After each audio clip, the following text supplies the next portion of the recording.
Hello everyone, welcome back to Talking Reds. And Mohamed Salah has come out again and basically put it on FSG. He's put it on FSG, he's put it on the club again, and this time it's to Sky Sports live on Sky Sports. He's come out and said it, and is Carragher going to come out and say something? I don't know. I'm recording this now, straight after the game. Cam, I told him that Mohamed Salah said something, but I haven't told him what he said because Cam is just. We're literally like an hour just after the game, half an hour after finishing the game.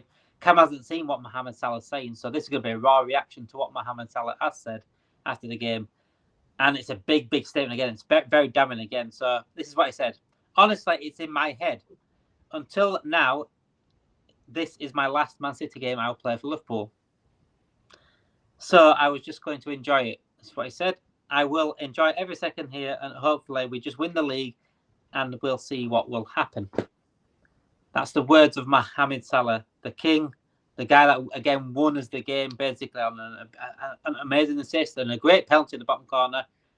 Mohamed Salah's put the pressure again on the club, saying that right now it's his last game against Man City. Cam, what's your initial reaction to that? Listen, he's a professional. After that win, I'd rather this was conducted behind the scenes. But listen, it's a negotiation tactic. I think we all know he wants to stay. Yep. And I in the past, rightly or wrongly, I've been like, well, he's 30, 31. If someone's going to offer 200 million, let him go. But I'm like thinking, nah, he's still a monster. Yeah, that's it. Yeah. Keep him for another 2-3 years. It's a no-brainer. Yep. It's a no-brainer. Listen, I know it's more complicated. There's budgets. If you give him that amount of money, our owners run the club like with a spreadsheet, right? I get it, but like you can't let him and Van Dijk go. The thing is that what our owners don't understand is, and I don't think they will ever understand, is football clubs is more than just a spreadsheet. Football clubs and sports clubs in general are more than just businesses.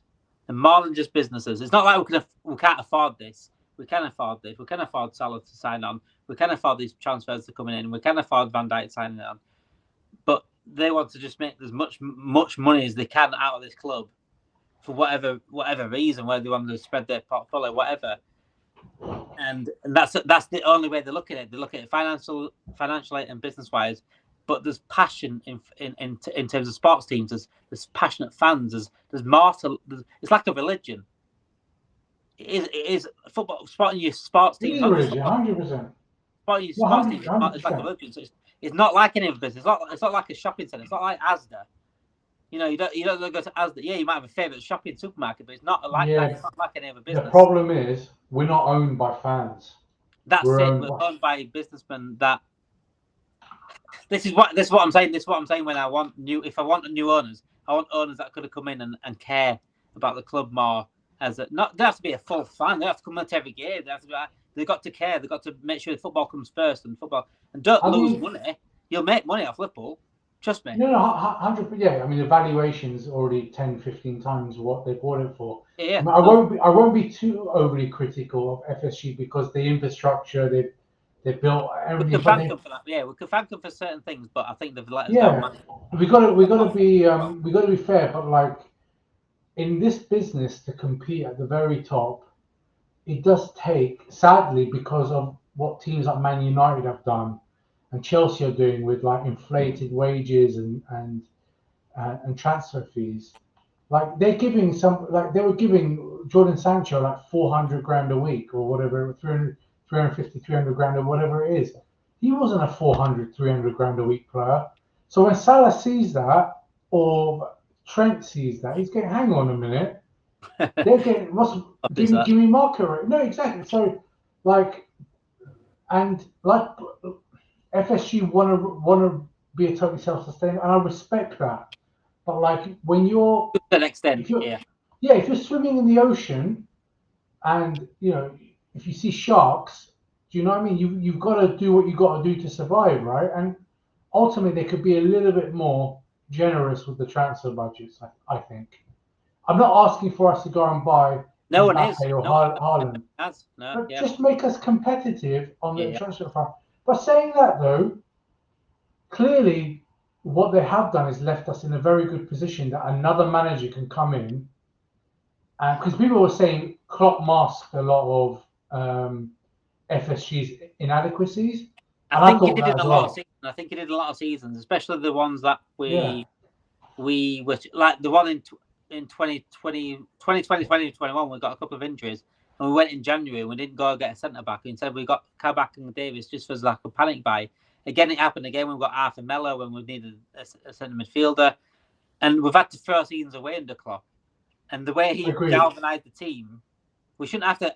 We shouldn't have ever thrown season away under Klopp. By the way, ever. He's too good of a man. Agreed. He covered a lot with the galvanising to getting fourth, to getting third that season. No, agreed. I think to summarise, give Salah the money. That's exactly it. Yeah. As long as he's not asking for something stupid, and it's competitive in terms of market rate, like for a player of his quality, then you need to do it. And I think most people in the club would probably turn around and say, actually, you know what? He deserves it. My only worry is that people like Diaz, who are on a reported 55 grand a week only. But like, you know, Diaz is a player that should be on 150 to 200 grand a week, in my opinion. You know, so there's a lot of contracts we need to sort out. But Salah is an expensive sport, but Mohamed Salah has done more than enough to deserve whatever he gets. If it's for like 500 grand a week, I don't think he's asking for 500 grand a week. I don't think it'll be anything like that. And it will be. I don't think it will be crazy money. Everyone's got crazy money in football. Football is crazy money right now, and I would get $1 million for what they get. I read somewhere that with bonuses, so I read it somewhere. I might be wrong. He's making 500 grand a week. I think it's not unreasonable for him to at least ask for parity on that. Yeah. And I know that's a lot of money to the ordinary man, right? But like, you know, he's in an industry where players like him command that amount of money, and it's a short career as well. So I think he's worth it, and I think for at least 2 more years. I mean, I'm not a football analyst. I don't know what his sprint stats are like. But like, he's such a good player that he can adapt his game. So I would give him the money. I'd give Van Dijk the money because I think as defenders get older, they can read the game a lot better. And I think he still has enough pace, and he's a monster in the air, and he's a leader. You can't let him go. Trent, listen, if we had to sacrifice somebody, I would say Trent is the lamb that's going to be put on the altar to make these deals happen. But I'd rather keep all three. Yeah, definitely. I'm absolutely on the same level as you in terms of keeping all three is for me is a must. I think obviously Trent, we've got Conor Bradley there, but still I just think it just frustrates me that it's even got to this point, mate. Honestly, the fact that amateur is just, I think it's ridiculous that we've got to this point. And then I don't want to hear the excuse of Jurgen Klopp. Jurgen Klopp came out and said this should have been done before Jurgen Klopp even came out and said this. We're down to the last 6 months of the contract, near enough, in like a month's time now. It literally is a month's time today, because it's the 1st of December. So the last 6 months of the contract, where they can speak to in a month today. The fact that it's got to this point is beyond neglect. It's wild when you think about it, because really competent. FSG are a spreadsheet, like a really good business owners. You don't let your main assets like wind down, or you come out and say very clearly, we're not going to renew the contract because we feel like he's at an age where we want to bring in somebody younger to develop it. I'm not saying there is another player, and I wouldn't do it. Yeah. Who do you think could come out and say that though? Well, so the reporters, like people like Pierce and because would probably come out. I dare them come out and say something like that, because I'll tell you one thing, especially if it's FSG comes out and says that, because they don't know this fucking game, fans will go in. That's right. I think what they're hoping for is that we win the league and the Champions League, and then we say thank you at the end of the season. Yeah, I think that's what. And then you can't really go nuts at FSG then, right? because at that point, I will be doing. Trust me. No, fair enough. Won the league, no, it's insane. Like because unless they come out and say something like we're going to be signing the next Salah or the next Van Dijk, it's at some point these players are going to go. They are, right? They are. You're spot on there. But are they replaceable just like that? I mean, in one summer, we don't want to get to the summer, right, and lose these players. And if we do replace them in summer, fair enough. But you can't replace three key players. We don't want another transition. We don't want transition. You can't listen. One of them you can listen. Who was it? Kevin Keegan left. You brought in Dalglish. You know, you brought Russian. You know, people left. People like who was it? Torres left. We brought Suarez in. But like you can swap out one big one for another big one. Yep. You can't have all three. Like Van Dijk and Salah are I think they're irreplaceable. Then they would go into, I think, most people's best Premier League 11s. And I'd make an argument for Alisson as well, and maybe for Trent once he retires. So there's three of the four that I think could go into the best 11 of all time that you're going to lose in one summer. That's not acceptable. You can get away with. Three, no chance. It's neglect, and you're right. I'd agree with that. For free, and that's we talk about FSG being smart businessmen, but losing these players for free. Trent is the one that boils my piss. If you don't want to. How much money we could have got for Trent if we? But what I don't, when they talk about Real Madrid coming in January, I've seen people online today and the last few days saying, "Oh, well, we'll take 40 million for Trent." I don't want to take any money for Trent now because I'll tell you why. Because that fucking money won't go back into our transfer budget. That's why we won't see any of it. I'd rather keep Trent to the end of the season at least. Yeah, definitely. Another Champions League qualification, winning the league. Like someone said, 25 mil. Like he's worth more to us. He's worth more than that. What blows my piss is that Trent is at least £100 million player, and he's homegrown. So that 100 will hit your P&L. 200. Here you have paying off straight away, and then you've got sort of more wiggle move in the summer, and you have preparation for it. But like, if he left on a free, it would be up there with Owen and McManaman for me. Yes, he's won us the league, but like you can't leave on a free. Like that's a piss take. At least sign a 2-year extension and let Madrid pay the market value for you. If they want you, let them pay the value for you.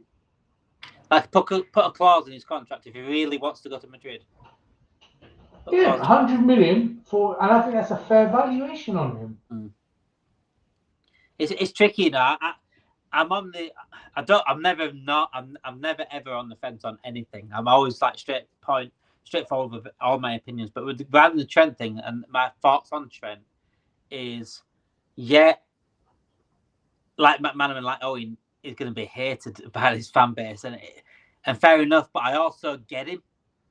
I also get the fact that if I was in that position and I saw FSG doing this, I get it more if he wasn't Scouse and if he wasn't Liverpool. You know what I'm saying?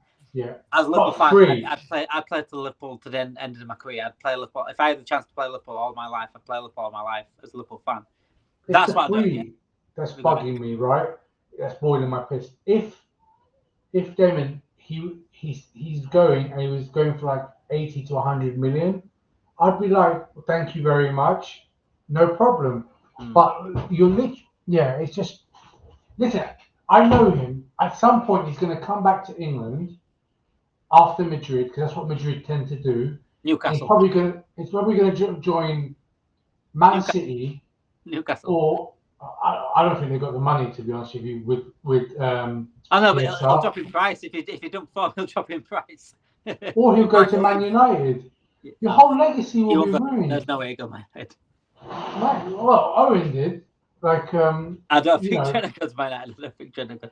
But it's like why ruin your legacy? It's a win. If you want to go, just make sure we get a good fee for you, and then no problem. Go into ride into the sunset and go enjoy the Bernabeu with Jude. No problem. But yeah, the free just bores my piss. Even now, it's agitating me just thinking about it. You got a lot of pistol bile in this episode. Going last 5 minutes of this, and then Cam, we'll talk. We'll go Mohamed Salah. How important? Right, let's get this straight here right now. I don't care all this bullshit about Mohamed Salah just gets numbers. He's just a numbers guy. I saw it again on Twitter yesterday. Just a numbers guy. He doesn't It's just such a lazy argument. It's such a lazy thing. It's got some of the greatest goals in Premier League history, and he's done it in Champions League. He's done it everywhere. He's not just numbers. He's an absolute sensation. How important is Mohamed Salah to Liverpool In this season? In general. Yeah, he's our talisman, like our attacking talisman. He is. Everything goes through him. Like our counterattacks, he gets it and there's an outside the boot, a curveball. He's we've been blessed to have him for as long as we've had him because he's an elite operator. Yeah, blessed is the perfect word to describe him. I feel privileged to watch Mohamed Salah. I've always said this. I always say this on here as well. The biggest compliment I can give Mohamed Salah is the fact that he's on the same mindset with me alongside Gerrard. And I didn't think anyone would ever touch Gerrard's in terms of greatness for Liverpool from what I've seen. The fact that Mohamed Salah's in that conversation with Gerrard is the biggest praise I can give this guy. It's been a revelation. If this is his last season, I don't think we could even thank him enough for what he has done at Liverpool because he's definitely literally the pinnacle of Klopp here. He's the pinnacle of us going back to being a decent side again, to being feared around the world. I think Mohamed Salah is number one guy to be feared of, and what an absolute talent, what an absolute pleasure it has been to watch this guy. There's a reason why he's called Egyptian King. There's a reason why Egypt see him as like a god over there. We're the same as Liverpool fans. This guy to us is just absolutely everything, and it means everything to the club as well. Like he's just a genuinely decent human being outside of football as well. Like obviously, going like him and Manny went around to mosques at Christmas time and started helping around and things like that. It's just beautiful, absolutely beautiful. And the way Egypt see this guy is, I think, the way we see him as Liverpool fans. And what's your best Mohamed Salah moment? This feels like a goodbye. This is awful. It feels like a goodbye, but I don't think it is. I think we'll sort it. I think we'll sort it. But the two best moments for me are Man United 2-0. Yeah. Alisson's there's so many, but that was quite pivotal. That was quite miracle. And then the Champions League final penalty as well. He's obviously scored better goals than both those two, but in terms of importance to me and the memories, those two were up there. I mean, the goal he scored against Brighton was sexy as well. The goal against Everton where he shoved the player and then that was a podcast winner, wasn't it? That one. Yeah, I mean, for me, it's not always the quality of the goal; it's what that goal meant in that particular moment. So those are the two that would stand out to me. And hopefully, by the end of this season, he'll have another one. That's won the league. Yeah. Because that one against Man United, that was the moment you thought, yeah, we won the league here. We're actually going to win the league here. And that's the first time as a Liverpool fan in my entire life that I was actually confident of winning the league. And that was like Mohamed Salah moment against Man United. My favourite goal, I think it'd have to be the Man City one where he floored them on, and he did the same the week after that against Watford. But the Man City one, oh, that was amazing. It was just like I was watching like just in awe. Like, who is this? Like, that was the best goal, factoring in the opposition, but it doesn't resonate as much with me because there's a moment. Yeah, I get that. I do get that. Thing. Yeah. But yeah, a phenomenal goal. And I don't get why rival fans always like downplay how good his all-round game is. It's I don't get it either at the moment. There's no other words. It's not even just rival fans. It's just media, and I see it. It was on that. He's not as good on the eye as Hazard. Right, his dribbling technique isn't as smooth. It's not aesthetically pleasing as Hazard. But I don't even think it's aesthetically pleasing. I just think it's not as like smooth. Yeah. Salah is less in control, but because of his pace, he gets round it. He's had some tight control. He's had some tight definitely. control. I think it's really unfair. Against Watford. Listen, Hazard is a low centre of gravity, short player.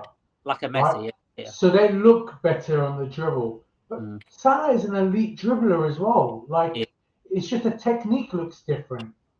That's what for me, the greatest right forward, right winger of Premier League, like in my lifetime, I think. Because Ronaldo, I thought was better on the left, personally. Yeah. I think this all like is just numbers and things like that. Just go back and watch the goals against Man City. Go back and watch the goals against Watford.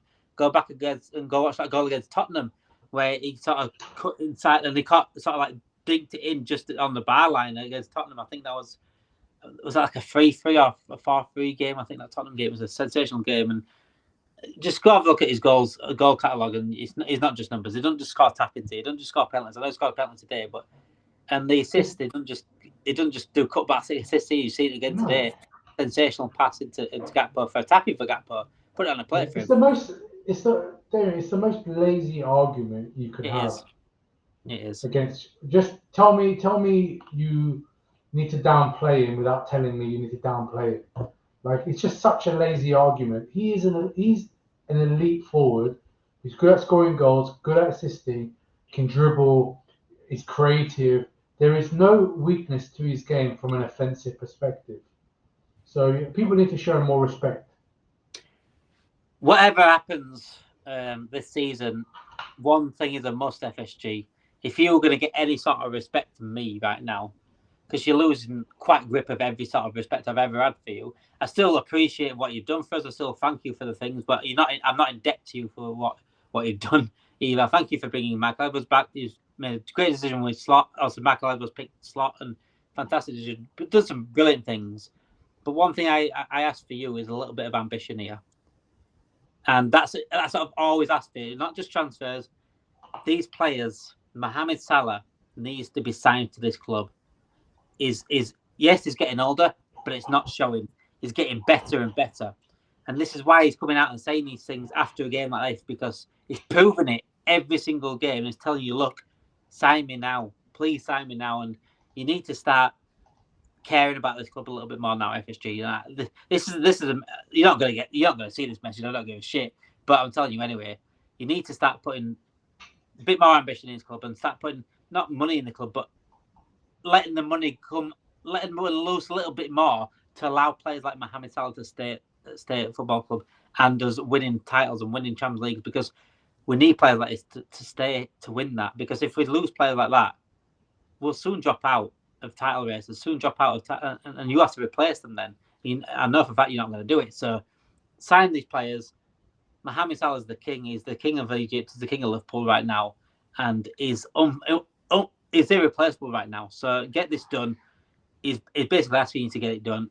Get it done, and let's get on with the season. Thank you everyone for watching. If you think Mohamed Salah should sign, if you think Mohamed Salah should sign, if you think Van Dijk should sign, and Trent, like this video. If you don't think he should sign, then don't like it. I'll know if you want them to sign if you like the video.